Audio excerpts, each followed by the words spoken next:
آیت اللہ شہید دست غیب بھی اپنی کتاب میں ایک واقعہ بیان کرتے ہیں، ایک جوان کے بارے میں کہ ایک عالم دین نے خواب میں دیکھا کہ شب جمعہ یہی آج کی رات ہے، اور میں حرم میں امام کے دروازے پر میں نے دیکھا ایک جوان آیا،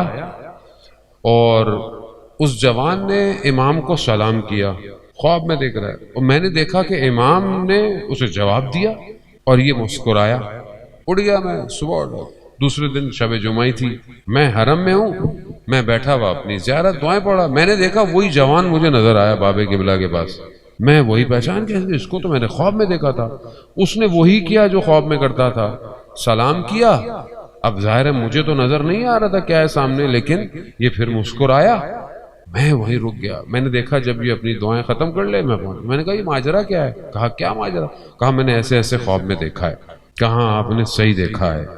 میں جب بھی آتا ہوں امام کو سلام کرتا ہوں،